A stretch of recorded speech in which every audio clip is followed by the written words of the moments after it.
Salam alaikum. Bonsoir tout le monde. Je suis très content aujourd'hui d'être là ce soir parmi vous.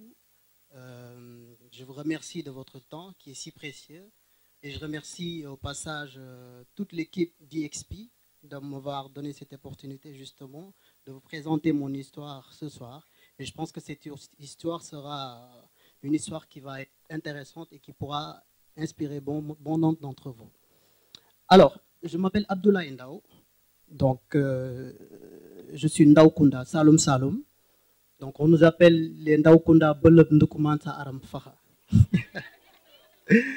Alors, on est originaire du Saloum et mes ancêtres, en fait, c'est des rois, c'est des bourgs et ils croyaient trop en eux. Je vais dire tout de suite, en fait, pourquoi j'ai abordé cette parenthèse. Ça va suivre. Alors, Arnaud, comment je change? Je fais comment? Next. Voilà. Alors, je suis né à Lyon, en France, en 1986. Donc, j'ai 28 ans. J'ai fait là-bas 3 mois. Et je suis revenu à Kaolack. Donc, c'est là-bas que j'ai fait mes études préscolaires. Donc, petite section, moyenne section, grande section. Alors, après avoir vécu quelques années à Kaolack, donc je suis retourné à Dakar. Et c'est là-bas que j'ai, c'est ici que j'ai continué mon cursus scolaire. Alors, je suis issu d'une famille où les arts ont toujours été présents. Alors, j'ai un père qui touchait à tout. Un jack of all, master of trades, comme on dit. Mais il maîtrisait la plupart de ce qu'il faisait. C'était un pianiste, il faisait du sport, un prof de danse. Donc, j'ai hérité un peu ça de lui et je touchais à tout. J'étais un enfant qui posait beaucoup de questions, qui m'intéressait à la nature, à l'environnement. Donc, tout petit, je disais à mon père, pourquoi le ciel est bleu? Pourquoi les nuages bougent? Donc, j'étais débordant d'énergie et je posais tout le temps des questions. Alors, ça m'a suivi pendant très longtemps. Et la photo et moi, c'est une longue histoire. Alors, la première fois que j'ai eu l'opportunité justement de faire de la photographie, c'est quand j'ai eu pour la première fois, j'avais 17 ans, j'ai eu un appareil, un Sony Mavicia FD71. Alors cet appareil, devinez qu'est-ce que l'appareil utilisait comme mémoire, c'était une disquette, un floppy disk. Alors l'appareil est là, c'est un Sony Mavicia, et sur une disquette, je pouvais prendre une vingtaine de photos, 640 x 480 pixels. Alors, la photographie, je l'ai commencé par faire des autoportraits. Tout à l'heure, j'ai parlé des Ndao Kounda et de la façon dont ils croient en eux. Alors, il se trouvait que quand j'étais adolescent, j'étais très narcissique. Très. Donc, je passais mon temps à me prendre en photo, à faire des détourages, parce qu'à l'époque, mon père m'avait initié à un logiciel qu'on appelait Photoshop. Et justement, très tôt, je faisais des photos de moi-même, je faisais des montages et je postais sur un blog. Alors, à l'époque, j'avais créé 2 Skyblocks. Le premier Skyblock, il s'appelait liveprolebo.skyblock.com. Le deuxième Skyblock, il s'appelait galsenvibe.skyblock.com. Galsen comme Sénégal, parce que j'aime trop le Sénégal.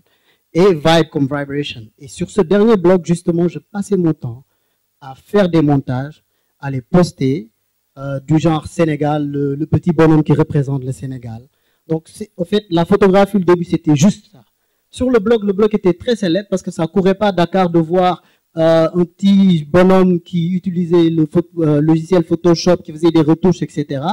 J'avais beaucoup de vues. Et sur les articles, devinez, je pouvais aller jusqu'à 500 commentaires par article. Alors, les images étaient accompagnées de textes. Et tellement si j'en passe, ça me fait rire. Alors, il y a les textes que je mettais d'habitude, je vais donner juste un exemple. Sur les photos, comme ça, je mettais, vois-tu, mon inspiration est si profonde qu'elle s'étale partout.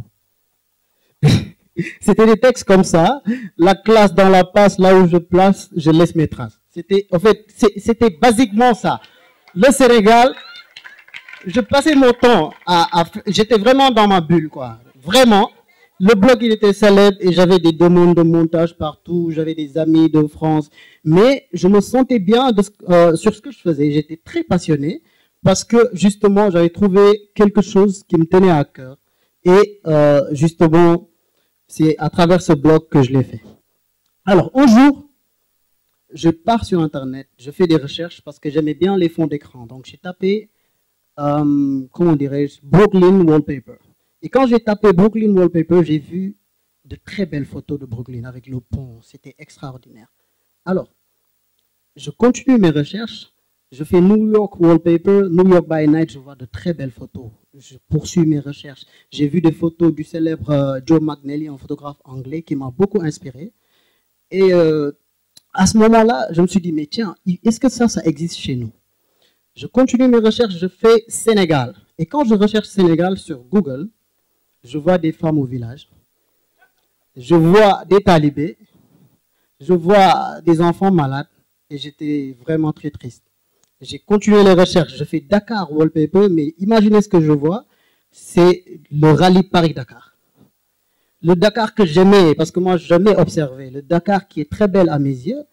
Pourquoi je ne pouvais pas avoir de belles photos sur Internet? Et c'est à ce moment-là, justement, que je me suis dit qu'il faut que je sois l'ambassadeur, justement, de Dakar. De la personne, ou bien, en tout cas, l'un des photographes précurseurs qui va vendre le Sénégal, vendre le joli Sénégal. Alors, bon, voilà, ça, c'est toujours Skyblock. Alors, justement, et à ce moment-là, j'ai vraiment enterré le LivePro.lebeau, Galsen Vibe, parce que je me suis dit qu'il me fallait plus. Parce que j'étais très inspiré par les belles photos que les photographes extérieurs y faisaient. Alors, je me suis dit qu'il fallait que je trouve un appareil photo. Parce que Émile Zola disait que vous ne pouvez pas dire que vous avez vu quelque chose de fond si vous n'avez pas pris une photo dans la tête. Alors, des photographies dans la tête, j'en avais beaucoup. Parce que partout où je regardais, je voyais de belles images. Mais il me fallait un appareil. Un appareil pour figer le moment, pour figer justement tous les beaux paysages que je voyais. Et en photographie, on dit la photographie, c'est l'art de figer les moments. C'est cette aptitude à stocker les émotions et les sensations sur une seule photo. Alors, il me fallait impérativement trouver un appareil photo.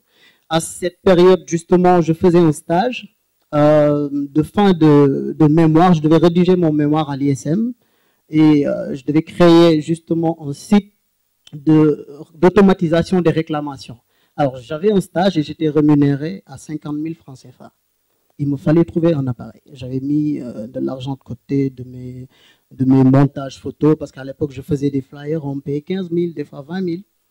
Alors, je suis parti sur Expat Dakar, j'ai vu un appareil et ça coûtait 150 000. Alors, je me suis dit, il fallait que je trouve cet appareil. J'ai pris de mon salaire, plus l'argent que j'avais gardé, je suis parti voir le gars, j'ai fait du Wahale jusqu'à ce qu'il me vende ça à 125 000. C'était un prix exorbitant pour moi. C'était le double de mon salaire. Et je me suis posé la question à savoir, mais mon gars, tu veux acheter un appareil à 125 000 alors que tu as un salaire de 50 000.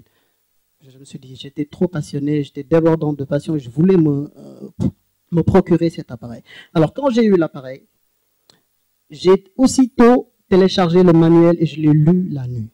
Et j'ai commencé à pratiquer. J'ai tellement pris de photos, mais sur ces photos, il y avait tellement de photos qui n'étaient pas bonnes que je me suis même dit, est-ce qu'il fallait que je continue? Parce que je suis très autocritique, justement. À chaque fois que je fais une photo, je pars sur Internet, je me compare aux plus grands photographes pour voir si, justement, mon travail avait le niveau. Alors, j'ai pris beaucoup de photos là de nuit. Je suis parti un peu partout dans Dakar. J'ai pris des photos pour justement montrer le Dakar que je vois. Parce que photographier justement, et justement, j'en ai tellement pris. Ansel Adams, il disait, your first 10,000 photographs are the worst. C'est-à-dire, tes premiers 10 000 photos sont les pires. J'en ai tellement fait que je ne peux même pas compter le nombre de fois que j'ai pris des photos qui n'étaient pas bonnes. Alors, j'ai commencé à poster les images sur Facebook et les gens ont aimé.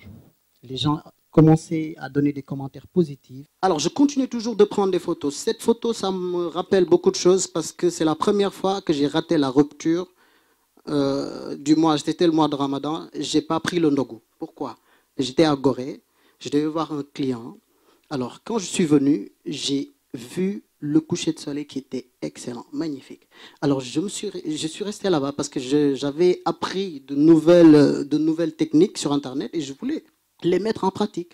J'ai sorti mon trépied, j'ai mis mon appareil Et justement, je devais faire des expositions longues, ce qu'on appelle long exposure en photographie, c'est faire des prises de vue longues, des prises de vue de 30 secondes pour pouvoir avoir une bonne luminosité.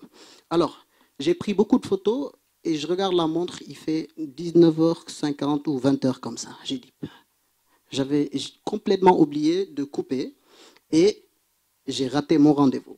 Parce que tellement j'étais passionné pour avoir des photos comme ça. Alors juste pour dire que justement la photo, elle est, à mon sens, la photo c'est bien plus que cliquer sur un bouton. Dans cette salle, tout le monde peut prendre une photo. Mais la différence, c'est faire une photo. Parce que faire une photo, justement, c'est faire une composition. Avoir une interaction avec le monde qui nous entoure. Et justement, mon travail consistait beaucoup plus à voir l'ordinaire, l'extraordinaire, excusez-moi, sur les choses ordinaires. À chaque instant, chaque moment que je voyais était quelque chose d'étonnant qui me suscitait de prendre de belles photos. Alors, pour cette photo-là, ça ne date pas. Le jour où j'ai voulu prendre cette photo-là, ma femme m'a dit, parce qu'il faisait des éclairs, des tonnerres, elle avait peur, elle me dit, Abdoulaye, il ne faut pas essayer. Je sais que tu as envie de prendre la photo, mais il ne faut pas. J'ai dit, la passion était plus forte que moi. Je suis monté, il pleuvait, j'étais mouillé, mais je me suis débrouillé pour que mon appareil ne soit pas mouillé. Et j'ai pris cette photo-là, je l'ai partagée, et bon nombre des gens qui ont vu cette photo sur Internet n'avaient pas cru à cette photo-là. Alors, donc, juste par rapport au fait que je regarde tout le temps les choses, et ça c'est la première exposition que j'ai faite. L'exposition s'appelle Métamorphose. Alors, un jour je sors de chez moi, comme j'ai coutume d'observer tout ce qui m'entoure, je sors et je vois ma petite sœur en train d'attiser le feu. Et je vois le charbon de bois, je vois beaucoup de couleurs avec une petite lumière qui éclairait le fourneau. Et j'ai commencé à prendre des photos. J'en ai pris beaucoup et j'étais en retard au boulot. Je devais rentrer à 8h30, je suis resté 30 minutes pour prendre des photos. Et justement, le projet, il a pris 13 mois. Pendant 13 mois, je ne faisais que photographier des fourneaux. Partout, j'irais. Même à la débiterie, quand je vois du feu, je prenais ça en photo. Alors, parce que, justement, en regardant les photos, je me suis dit, mais pourquoi les Sénégalais, ils utilisent beaucoup le charbon de bois alors que ce n'est pas écologique? Alors, et même en faisant le boil, on utilise du papier qui est encore nocif. Donc, j'ai développé ce projet, c'était ma première exposition. J'ai fait l'expo à l'hôtel Onomo. Et j'appelais justement l'exposition les visages du feu. Je ne sais pas si vous avez vu le visage qui est là. Alors, donc, sur ce projet, j'ai fait 4000 photos et j'en ai choisi 20. En 13 mois, ça a pris beaucoup de temps. Et j'ai exposé à l'hôtel Onomo. Et justement, les gens qui étaient venus voir l'expo étaient très contents du résultat. Mais malheureusement, je n'ai pas vendu de tableau. Juste pour vous dire, et ça m'a frustré, mais j'ai continué parce que j'étais passionné. C'est-à-dire, au-delà de l'aspect financier, j'avais toujours ce désir de prendre des photos. Et justement, ça s'est senti sur mon travail. Alors, je continuais de poster. Alors, les réseaux sociaux m'ont beaucoup aidé. C'est un milieu, Internet, c'est gratuit. Ça m'a beaucoup permis de faire connaître mon travail. Et un jour, un collègue que je connaissais, au fait, qui était à la présidence, il m'appelle. J'étais en pleine séance de photos à l'université Cheikh Anta Diop. J'étais en train de couvrir une cérémonie de remise des prix pour la faculté de médecine. Alors on m'appelle, on me dit, oui, écoute Abdoulaye, on doit faire la photo officielle du président Macky Sall. Et on a choisi 3 personnes et tu fais partie de ces 3 personnes-là. J'ai dit, ah, ça c'est trop lourd pour moi. Alors je ne vous ai pas dit auparavant, en fait, quand j'ai acheté mon appareil, j'avais un seul objectif et j'avais besoin d'un autre objectif. Et justement, je suis parti à Sandaga parce que les équipements ici, ça coûte très cher. Je suis parti au marché Sandaga et j'ai acheté un objectif à 15 000 francs. Un objectif qui était très cher et que je n'avais pas la possibilité d'avoir. Alors, quand on m'a appelé pour me dire que je devais venir pour faire partie des gens qui vont photographier le président, J'ai dit au gars, écoute, ça c'est vraiment intéressant, mais moi je suis au boulot, j'ai déjà donné ma parole. Et finalement, il y a mon ami qui était à côté qui me dit, écoute, je vais t'appeler un photographe parce que c'est pas tous les jours qu'on fait une photo officielle. Donc allez, vas-y. Je suis allé et j'étais en chemise, pantalon et quand je suis venu justement, on m'a dit qu'il fallait amener une cravate. Je suis parti au marché Sandaga, j'ai acheté une cravate à 1000 francs, bien serrée. Je rentre, j'attends. Alors, il y avait des photographes professionnels, justement, il y avait Clément Tardif, un ami, il y avait Iban Jai qui travaillait à la présidence, accompagné de Matar Ndour, un grand portraitiste, justement. Et j'étais là-bas, avec mon appareil, avec mon objectif de 15 000 francs CFA, et je devais faire la photo.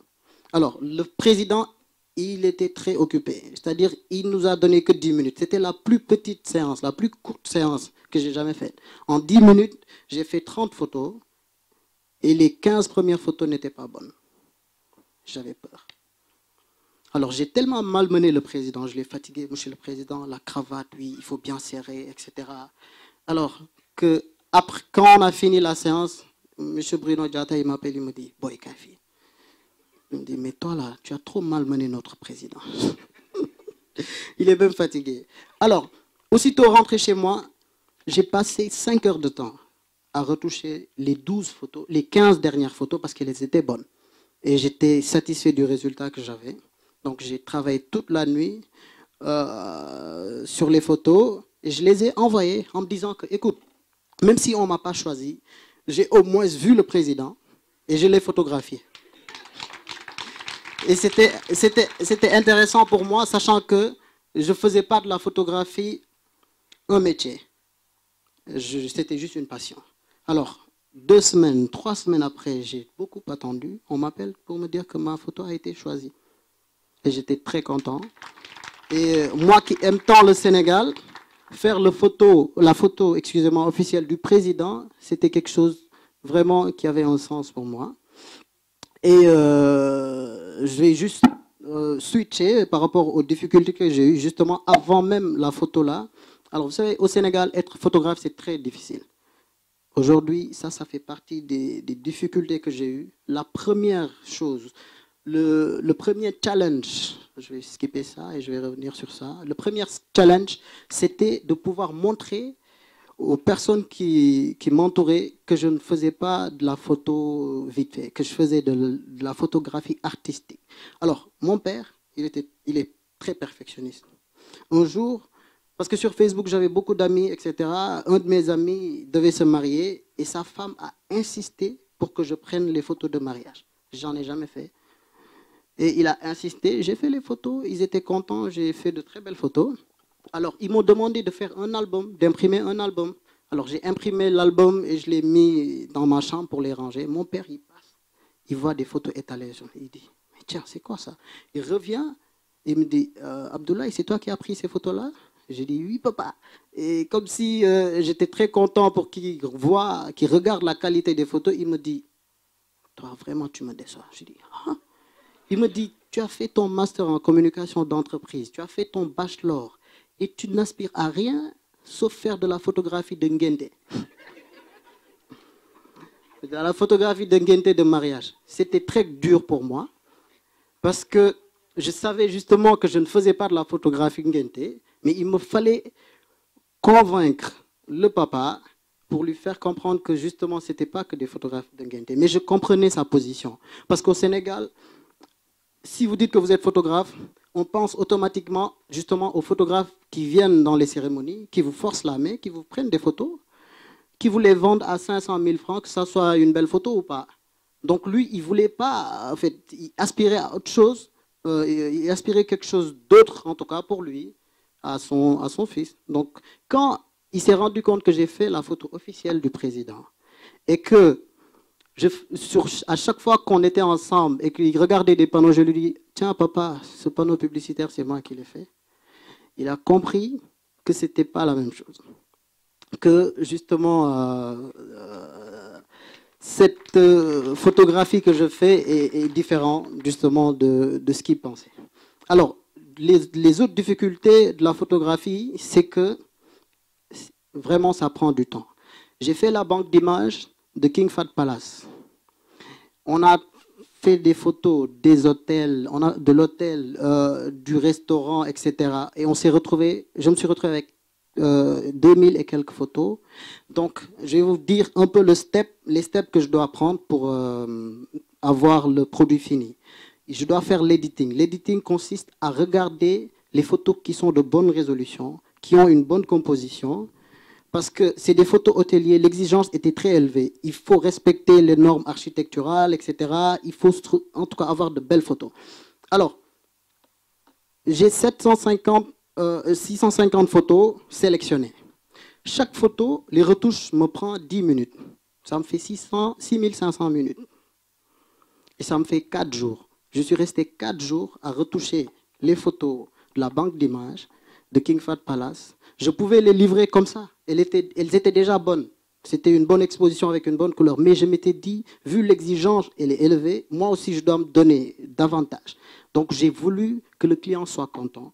Et je me suis mis à faire des retouches, à perfectionner. Parce que vous voyez, si vous avez une photo, pour que ça sorte bien, il faut aller au-delà de justement ce que vous avez, la photo que vous avez dans les yeux, et il fallait faire des retouches pour que le client soit content, et justement c'est ce que j'ai fait.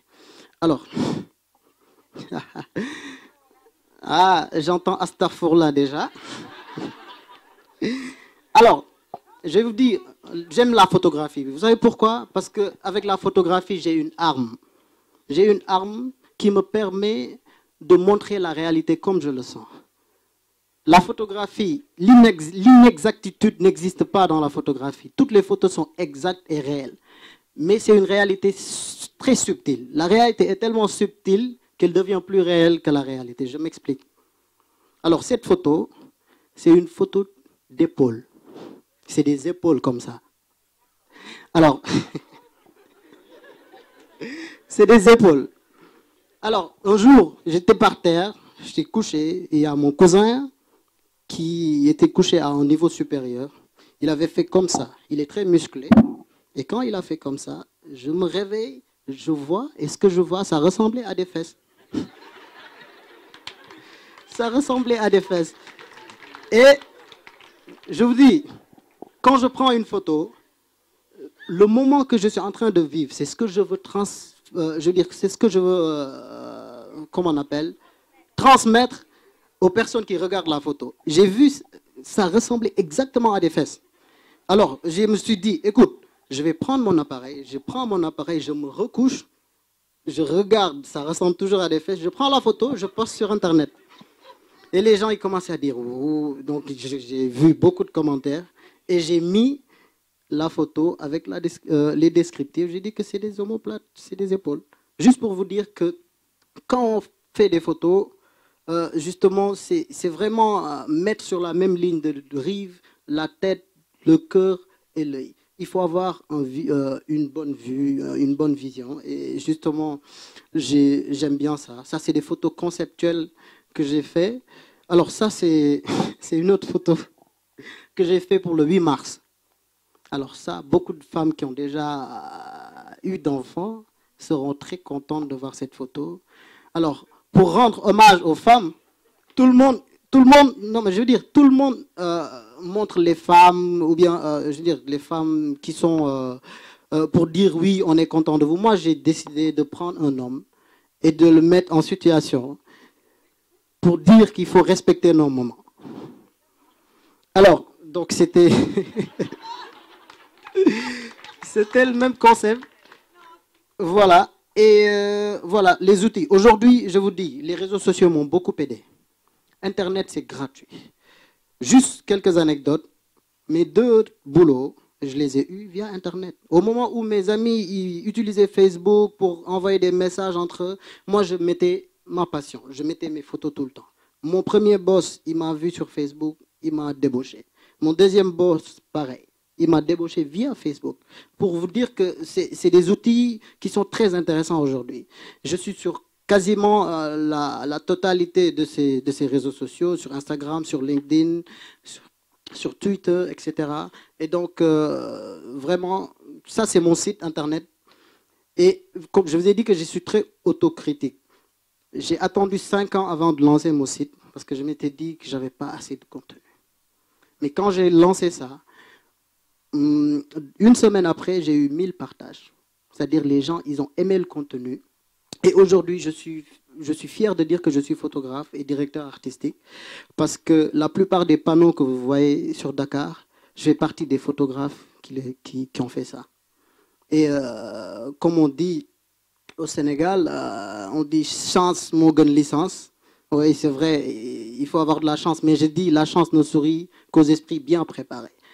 Aujourd'hui, vous avez une chance très minime de réussir à un examen scientifique si vous n'avez jamais fait les bancs. Donc, j'ai travaillé avec pas mal de compagnies et je dirais que suivez votre passion. Aujourd'hui, ça paye bien, alhamdoulilah, machallah. C'était pas quelque chose que j'avais prévu. Je continue de faire mon travail de direction artistique, mais je travaille pour pas mal d'entreprises aujourd'hui. Et aujourd'hui, mon entourage, mon père, il est content de savoir que c'est son fils qui a fait telle ou telle campagne. Aujourd'hui, lui-même, il a un appareil. Et à chaque fois qu'il part en voyage, il prend des photos, il m'envoie ça. Juste pour vous dire que si vous croyez en quelque chose, il faut aller à fond. Et la première chose, c'est la passion. Si vous êtes passionné, il n'y a rien qui peut vous arrêter. Les heures de retouche, vous n'allez pas sentir ça. C'est juste pour dire que voilà, ça c'est pas mal des photos que j'ai faites et qui sont... Je dis que je suis directeur artistique justement de 2 grandes maisons d'édition de la place et c'est moi qui assure la conception graphique du magazine et les illustrations. Voilà. Alors, je vous remercie tout le monde, vraiment. Je dis Djeredjeuf et encore une fois, la passion, il n'a pas de prix. Rien de grand n'est fait sans passion. Et si vous êtes passionné, la suite va venir très rapidement. Et en tout cas, je souhaite à tout le monde de persévérer et d'avoir une passion, surtout. Si vous êtes passionné, ça va arriver. Et j'espère que je n'ai pas été trop long, parce que je n'ai pas chronométré. Je vous remercie. Merci beaucoup. Ne partez pas si vite. Vous pouvez vous abonner à notre chaîne et rester à jour sur tous nos prochains talks en cliquant sur le bouton s'abonner juste là. Vous pouvez également regarder d'autres talks en cliquant ici, ici ou ici. Et n'hésitez surtout pas à réagir en commentaire ou sur notre page Facebook. À bientôt.